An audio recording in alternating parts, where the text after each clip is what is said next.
Hello नमस्कार जय श्री राम साथियों। आप सभी साथियों का हमारे यूट्यूब चैनल में स्वागत वंदन आभार। साथियों, मुझे आशा और उम्मीद है आपकी पढ़ाई बहुत ही बेहतरीन तरीके से चल रही होगी। आप अपनी शानदार प्रिपरेशन से अपनी पढ़ाई को दिनों दिन बेहतर कर रहे होंगे। साथियों, इस समय एसएससी जीडी एग्जाम के पेपर स्टार्ट हो चुके हैं।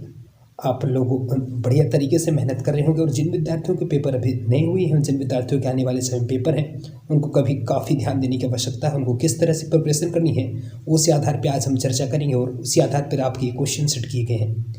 साथियों, एग्जाम एनालिसिस इस समय चल रहे हैं। आप लोग ज़्यादातर समय एनालिसिस देखने में गंवा रहे हैं, तो उस अकॉर्डिंग ना चलिए, क्योंकि जो भी एग्ज़ाम कराती हैं एजेंसियाँ, उन्होंने इस तरह से क्वेश्चन सेट किए होते हैं। ऐसा नहीं होता कि आप यदि एनालिसिस देख लेते हैं और एनालिसिस के आधार पे ही अगले क्वेश्चन आ रहे होते हैं। उनका सबका अलग अलग अपना अपना पैटर्न देने का तरीका होता है। इसलिए आपने जिस तरीके से पढ़ाई की है, जिस तरीके से आपने अपनी पढ़ाई को बनाया, आप उसी आधार पर उनका बढ़िया से रिविज़न करें, उनकी प्रैक्टिस करते रहें। एनालिसिस न देखें कि उसी आधार पर आप पढ़ने लगे अपनी पढ़ाई को करते नहीं। साथियों, अलग अलग तरीके के पेपर हो सकते हैं। जरूरी नहीं कि वही पैटर्न जो चला आ रहा है वही चलता रहे। कुछ भी हो सकता है, किसी दिन कुछ भी आ सकता है। तो यदि आप रणनीति उसके अकॉर्डिंग, एनालिसिस के अकॉर्डिंग बनाएंगे, थोड़ा सा हाँ इधर उधर हो सकती थोड़ी चीज़ें आप देख लें। यदि आप जैसे सारा दिन का एनालिसिस चलता है, रात में थोड़ा सा आप आइडिया ले सकते हैं। ये नहीं कि आप पूरा दिन सारा दिन आप लगा देते एनालिसिस देखने में, उसी आधार पर अपनी स्ट्रेटजी प्लानिंग बनाते हैं। नहीं साथियों, अपनी प्लानिंग अपने आधार पर रखिए। जिस तरह से आपने प्रिपरेशन की उसी आधार से पढ़ते रहिए। शाम को थोड़ा सा समय मिलता है, उसमें थोड़ा सा आप एनालिसिस देख लीजिए, क्या चीज़ें आ रही, क्या चीज़ें छूट रही, उसको बनाने का प्रयास करिए। ठीक है, आज हम डिस्कस करेंगे उसी आधार पे हमारी जो प्लानिंग चल रही है। आप हमारे हिसाब से, जिस तरह से हमसे आप जुड़े हुए हैं, हमारी क्या प्लानिंग रहती है, आप उसको पढ़ते रहिए, फिर देखिए, फिर अप्लाई करिए एग्जाम में। ये हम अपने एक्सपीरियंस के आधार पे आपसे शेयर कर रहे हैं। साथियों, आपके सामने बहुत ही महत्वपूर्ण प्रश्न। अपने आप को मोटिवेटेड रखिए, जज्बा और जुनून के साथ मेहनत करते रहिए। आपने यदि मेहनत की है शिद्दत के साथ, तो आपको सफलता अवश्य मिलेगी। ठीक है, आपके सामने है पहला प्रश्न। क्या प्रश्न है साथियों कि वायुमंडल में ऑक्सीजन की मात्रा कितनी होती है। जी हाँ साथियों, अपना प्रश्न क्या है, वायुमंडल में ऑक्सीजन की मात्रा कितनी होती है। आंसर हो जाएगा 21% जो होती है वायुमंडल में ऑक्सीजन की मात्रा होती है। ठीक है साथियों, वायुमंडल में कार्बन डाइऑक्साइड की मात्रा कितनी होती है। आंसर हो जाएगा 0.003% जो होती है वायुमंडल में कार्बन डाइऑक्साइड की मात्रा होती है। ठीक है, आगे प्रश्न की बात करें, ब्रॉड गेज रेलवे लाइन की चौड़ाई कितनी होती है। जी हाँ साथियों, हमारा क्या प्रश्न है, ब्रॉड गेज जो है तो ब्रॉड गेज रेलवे लाइन की चौड़ाई कितनी होती है। तो आंसर हो जाएगा 676 मीटर। ठीक है, भारत में पशुओं का सबसे बड़ा मेला कहाँ लगता है। तो आंसर हो जाएगा सोनपुर, बिहार में भारत में पशुओं का सबसे बड़ा मेला लगता है। ठीक है, अगले प्रश्न की तरफ चलें। 38वीं पैरेलल किन दो देशों को बांटती है। जो 38वीं पैरेलल लाइन होती है वो किन दो देशों को बांटती है। तो आंसर हो जाएगा उत्तर और दक्षिण कोरिया को ये लाइन जो है तो अलग करती है। अष्टाध्यायी किसने लिखी। आंसर हो जाएगा पाणिनि ने अष्टाध्यायी लिखी। ठीक है, अगले प्रश्न की बात करें, बल्ब का फिलामेंट किसका बना होता है। बहुत ही महत्वपूर्ण प्रश्न, टंगस्टन का बना होता है। ठीक है, तीसरी बौद्ध काउंसिल कब और कहाँ और किसके संरक्षण में हुई। तो आंसर हो जाएगा तीसरी जो बौद्ध काउंसिल हुई थी साथियों 250 बीसी में पाटलिपुत्र में अशोक के शासनकाल में हुई थी। ठीक है, क्या ध्यान रखना है, 250 बीसी में पाटलिपुत्र में अशोक के शासनकाल में हुई थी। ठीक है, ध्यान रहेगा, क्या सारी जानकारी शेप हो रही, क्या बढ़िया तरीके से रिवीजन करते रहिए। आपने जो पढ़ा हुआ होगा उसको बढ़िया तरीके से प्रिपरेशन करते रहिए, वही आपका एग्जाम एनालिसिस ही है। ठीक है, आपकी अपनी पढ़ाई को बेहतर बनाते रहिए और तरीके से बढ़िया रिवीजन करते, नई चीज़ें थोड़ा सा आ रही है उनको बढ़िया से बूस्ट करते रहिए अपनी तैयारी को। ठीक है, अगले प्रश्न की तरफ चलते हैं। अगला प्रश्न आपके सामने, त्रिपिटक किस धर्म के ग्रंथ और किस भाषा में लिखे गए हैं। बहुत ही महत्वपूर्ण प्रश्न। हमारा प्रश्न क्या है, त्रिपिटक किस धर्म के ग्रंथ और किस भाषा में लिखे गए हैं। आंसर हो जाएगा बौद्ध धर्म। और किस भाषा में लिखे गए हैं, तो पाली भाषा में लिखे गए हैं। भारतीय प्रायद्वीप का क्या नाम है। आंसर हो जाएगा दक्कन का पठार जो है भारतीय प्रायद्वीप का नाम है। गुजरात से गोवा तक समुद्री तट क्या कहलाता है। आंसर हो जाएगा कोंकण कहलाता है। क्या कहलाता है साथियों, गुजरात से गोवा तक का जो समुद्री तट है उसको हम कोंकण बोलते हैं। अंडमान निकोबार द्वीप समूह में कितने द्वीप है। तो आंसर हो जाएगा 324 द्वीप जो है अंडमान निकोबार द्वीप समूह में है। 42वें संविधान संशोधन द्वारा कौन से दो शब्द प्रस्तावना में जोड़े गए। तो आंसर हो जाएगा धर्मनिरपेक्ष और समाजवादी जो है 42वें संविधान संशोधन द्वारा प्रस्तावना में जोड़े गए।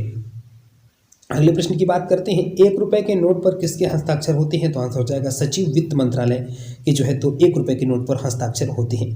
अगले प्रश्न की तरफ चलते हैं। अगला प्रश्न आपके लिए क्या इंपॉर्टेंट हो सकता है, संसद के 2 सत्रों के बीच अधिकतम कितनी अवधि होनी चाहिए। बहुत ही महत्वपूर्ण प्रश्न। संसद के 2 सत्रों के बीच अधिकतम कितनी अवधि होनी चाहिए। तो आंसर हो जाएगा 6 माह की अवधि होनी चाहिए। ऋतुसंहार, कुमार संभव, रघुवंशम किसकी रचनाएं हैं। आंसर हो जाएगा कालिदास जी की रचनाएं हैं। ये तीनों बहुत ही महत्वपूर्ण, कई बार एग्जाम में पूछी जा चुकी हैं। ठीक है, अजंता और एलोरा की गुफाएं कहाँ स्थित है। आंसर हो जाएगा औरंगाबाद महाराष्ट्र में अजंता और एलोरा की गुफाएं स्थित है। अगला प्रश्न क्या है, महाबलीपुरम के रथ मंदिर किसने बनवाए थे? तो आंसर हो जाएगा पल्लव राजा नरसिंह वर्मन ने महाबलीपुरम के रथ मंदिर बनवाए थे। भारत के कितने प्रतिशत भूभाग पर वन है? आंसर हो जाएगा 19% भूभाग पर भारत के जो है तो वन है। जिम कॉर्बेट नेशनल पार्क कहाँ स्थित है? आंसर हो जाएगा नैनीताल के पास उत्तराखंड में जिम कॉर्बेट नेशनल पार्क स्थित है। बहुत ही महत्वपूर्ण प्रश्न। अगले प्रश्न की तरफ चलते हैं। क्या हो जाएगा, बर्डी ईगल बोगी, हमारा प्रश्न क्या है, birdie eagle bogey party hole in one शब्द किस खेल से संबंधित है? आंसर हो जाएगा गोल्फ। ये बहुत ही महत्वपूर्ण प्रश्न, कई बार एग्जाम में पूछा जा चुका है। ठीक है, श्यामभर झील जिससे नमक बनता है किस राज्य में स्थित है? आंसर हो जाएगा राजस्थान में सांभर झील स्थित है। क्लियर। गुलाम वंश का कौन सा शासक चौगान या पोलो खेलते समय घोड़े से गिरकर मृत्यु को प्राप्त हुआ? आंसर हो जाएगा कुतुबुद्दीन ऐबक ऐसा शासक था जिसने गुलाम वंश की नींव रखी थी। ये सब मोहम्मद गौरी के गुलाम हुआ करते थे।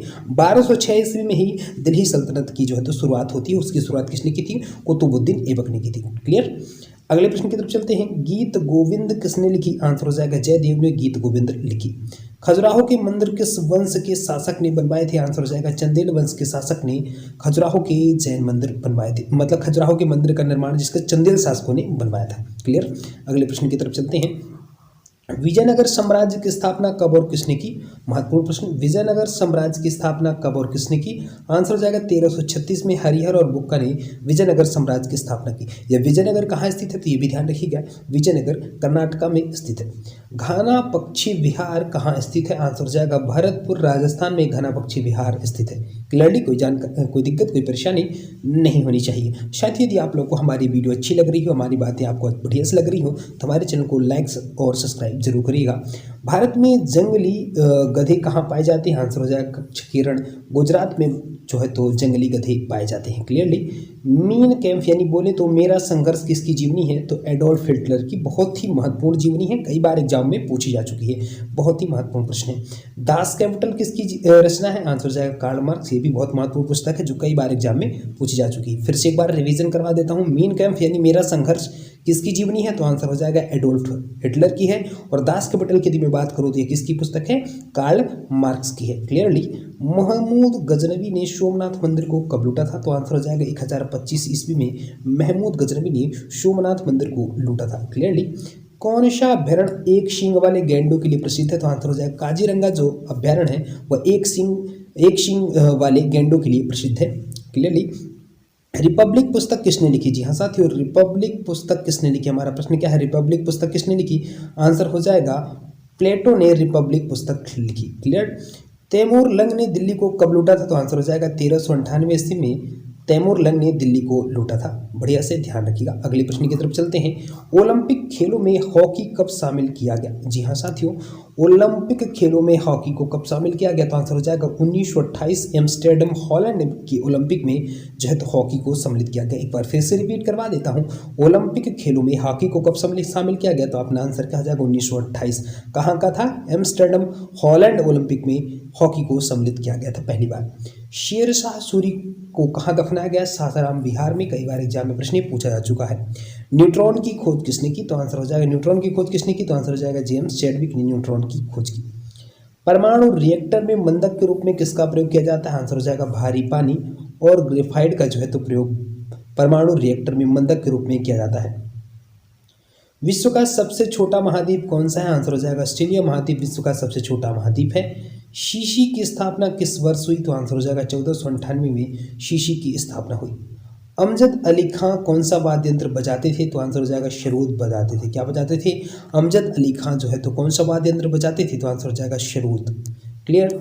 भारत का सबसे ऊंचा जलप्रपात कौन सा है? क्या है साथियों, भारत का सबसे ऊंचा जलप्रपात कौन सा है? आंसर हो जाएगा जोग या गोरसोपा जो शरावती नदी पर कर्नाटक में है। क्लियर। चंद्रमा की पृथ्वी से दूरी कितनी है? तो 3,85,000 किलोमीटर जो है तो चंद्रमा की पृथ्वी से दूरी है। कभी कभी आंसर आ जाता है 3,84,000 किलोमीटर, तो वो भी ध्यान रखिएगा। आसपास जो भी ऑप्शन दिखे उनमें लगा दीजिएगा। क्लियर। विश्व का सबसे कम जनसंख्या वाला देश कौन सा है? आंसर हो जाएगा वेटिकन सिटी जो है तो विश्व का सबसे कम जनसंख्या वाला देश है। भारत में सोने की खान कहाँ है? आंसर हो जाएगा कोलार कर्नाटका में भारत में सोने की खान है। भारतीय संविधान में कितनी अनुसूचियां हैं साथियों? तो आंसर हो जाएगा 12वीं अनुसूची जो है तो 12 अनुसूची भारतीय संविधान में है। सूर्य का प्रकाश चंद्रमा से पृथ्वी तक पहुंचने में कितना समय लेता है? आंसर हो जाएगा 3 सेकंड का लगता है समय। सूर्य का प्रकाश चंद्रमा से पृथ्वी तक पहुंचने में 3 सेकंड का समय लगाता है।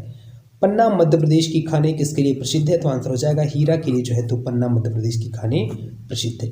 क्लियर? कोई दिक्कत कोई परेशानी नहीं होनी चाहिए। अगले प्रश्न की तरफ चलें। नील नदी का उपहार कौन से मतलब यदि मैं बात करूं, हमारा प्रश्न क्या है, नील नदी का उपहार कौन सा देश कहलाता है? आंसर हो जाएगा मिस्र जो देश है वो नील नदी का उपहार कहलाता है। जय जवान जय किसान जय विज्ञान का नारा किसने दिया? आंसर हो जाएगा अटल बिहारी वाजपेयी। जय जवान जय किसान का नारा किसने दिया था? तो लाल बहादुर शास्त्री ने। यदि उसी में मैं क्या जोड़ दूं, जय जवान जय किसान या जय विज्ञान, तो आंसर हो जाएगा हमारा अटल बिहारी वाजपेयी। अगला प्रश्न, घाना जो देश है, घाना देश का पुराना नाम क्या है? आंसर हो जाएगा गोल्ड कोस्ट जो है वह घाना देश का पुराना नाम है। उस्ताद जाकिर हुसैन का संबंध किस वाद्य यंत्र से है? तो आंसर हो जाएगा तबला से उस्ताद जाकिर हुसैन का संबंध है। अमेरिका की खोज किसने की? तो आंसर हो जाएगा 1492 में क्रिस्टोफर कोलंबस ने अमेरिका की खोज की थी। किसने की थी? क्रिस्टोफर कोलंबस ने अमेरिका की खोज की थी। वंदे मातरम को सर्वप्रथम कांग्रेस के किस अधिवेशन में गाया गया? तो आंसर हो जाएगा 1896। वंदे मातरम को सर्वप्रथम कांग्रेस के अधिवेशन में गाया गया था। सापेक्षता का सिद्धांत किसने दिया? तो आंसर हो जाएगा अल्बर्ट आइंस्टीन ने सापेक्षता का सिद्धांत दिया। अगले प्रश्न की तरफ चलते हैं। वायुयान की खोज किसने की? जी हाँ साथियों, हमारा प्रश्न क्या है, वायुयान की खोज किसने की? तो आंसर हो जाएगा ओलिवर और विलियर राइट बंधु ने जो है तो वायुयान की खोज की थी। एक बार फिर से, वायुयान की खोज किसने की थी? तो आंसर क्या हो जाएगा ओलिवर और विलिवर राइट बंधु ने की थी। प्रथम हृदय प्रत्यारोपण किसने किया था? तो आंसर हो जाएगा डॉक्टर क्रिश्चियन बर्नार्ड जो दक्षिण अफ्रीका के थे, इन्होंने प्रथम हृदय प्रत्यारोपण किया था। अगला प्रश्न, 7 पहाड़ियों का नगर कौन सा कहलाता है साथियों? तो आंसर हो जाएगा रोम जो है 7 पहाड़ियों का नगर कहलाता है। शक संवत को राष्ट्रीय पंचांग के रूप में कब अपनाया गया? तो आंसर हो जाएगा 22 मार्च 1957 को शक संवत को राष्ट्रीय पंचांग के रूप में अपनाया गया। कब? 22 मार्च 1957 को। रेडियम की खोज किसने की थी? तो आंसर क्या हो जाएगा पियरे और मैरी क्यूरी ने रेडियम की खोज की थी। कितनी ऊंचाई पर जाने से तापमान 1 डिग्री की कमी होती है, मतलब 1 डिग्री सेल्सियस की कमी होने लगती है? कितने डिग्री सेल्सियस की ऊंचाई पर, मतलब कितने मीटर यदि हम ऊपर चले जाते हैं तो 1 डिग्री सेल्सियस की कमी होने लगती है? तो आंसर हमारा क्या हो जाएगा 165 मीटर। क्लियर? किस ग्रह के चारों ओर किस ग्रह के चारों ओर वलय है? तो आंसर क्या हो जाएगा शनि जो है, शनि ग्रह के चारों ओर वलय है। अगले प्रश्न की तरफ चलते हैं। विश्व में सर्वाधिक शाखाओं वाला बैंक कौन सा है? क्या साथियों, हमारा प्रश्न क्या है, विश्व में सर्वाधिक शाखाओं वाला बैंक कौन सा है? तो आंसर हो जाएगा भारतीय स्टेट बैंक जो है तो विश्व में सर्वाधिक शाखाओं वाला बैंक है। कंगारू किस देश का राष्ट्रीय चिन्ह है? तो आंसर हो जाएगा ऑस्ट्रेलिया का। ऑस्ट्रेलिया का जो है तो राष्ट्रीय चिन्ह क्या है? कंगारू है। सफेद हाथियों का देश कौन सा है? तो आंसर क्या हो जाएगा थाईलैंड जो है तो सफेद हाथियों का देश है। सुंदरलाल बहुगुणा का संबंध किस आंदोलन से है? तो आंसर हो जाएगा चिपको आंदोलन से जो है तो संबंध जो किसका है, सुंदरलाल बहुगुणा का संबंध किस आंदोलन से है? तो आंसर हो जाएगा चिपको आंदोलन। क्लियर साथियों, ये थे महत्वपूर्ण प्रश्न। यदि वीडियो बढ़िया से अच्छी लग रही हो तो हमारे चैनल को लाइक और सब्सक्राइब जरूर करिएगा। Thanks for watching this video. आपको सुनहरे भविष्य की ढेर सारी शुभकामनाएं। जय हिंद, जय भारत, जय जय श्री राम।